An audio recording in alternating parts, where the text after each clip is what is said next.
Hello and welcome to Portuguese Real Estate 101. I am Vitor and let me share with you my thoughts and experiences about the question, are Portuguese real estate prices negotiable? So let's get started. The simple answer to that is yes, typically prices are negotiable. I'm going to give you a few examples.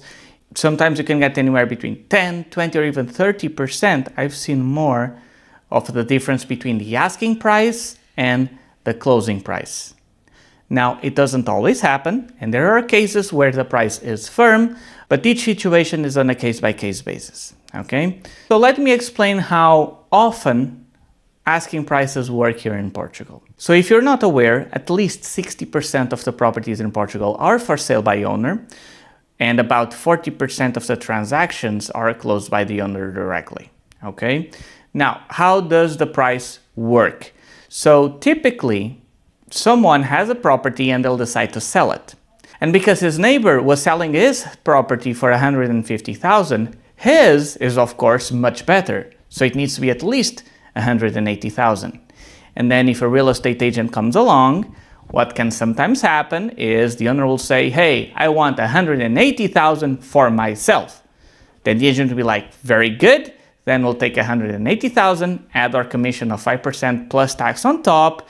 So, let's put it 210 or 220,000 just in case, so we can negotiate, right? So sometimes they bake in a margin for negotiation in there.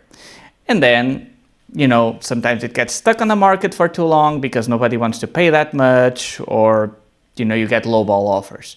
Now, what happens sometimes is that people do an actual market study. Hey, this is how much your property is worth, and this is how much our commission is, and then they'll list it for that price. On those cases, if the work is well done, typically you can't expect as much room for negotiation, but at the same time, it should be a fairer price already on the market. I have seen properties that were for sale for 598,000 that closed for about 460,000, 470,000 euros on closing date, okay? So it can happen. Don't expect it to happen every time, but it never hurts to try. And if your offer is written in a good manner, you're trying to work with the seller or with the agent if they're being represented by one, even if, you send an offer that's not quite what they expected, people won't usually get mad at you for it, right? So I have a property for 198,000 for sale, and we did get an offer for 350,000. We did not accept that offer, of course, but it was there. The guy asked for it, no harm in trying, and we move on. Now, another thing that I'd like to point out is it's up to you to decide, is this the home that I want? So let's say that there's a property that the fair market value would be, I don't know, 200,000. And they're asking for 250, and they will not budge on the price. Well, have you seen what else is on the market? Is there anything else that you like more? And can I make sense of paying 250,000 for it, knowing that it is about 25% above market price? Because ultimately it's up to you.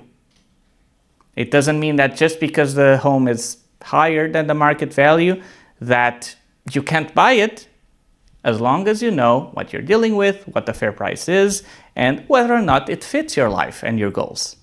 Just don't expect to sell it for the same amount later on down the line, okay? I hope that was helpful. Again, I'm Vitor. We're from Portugal Door. Check out all of the, the usual YouTube stuff and social media stuff, description and links and blah, blah, blah. But we're here to help. And if you have any questions, please go ahead and we might make a future episode about your specific question. Thank you very much, and I'll see you next time.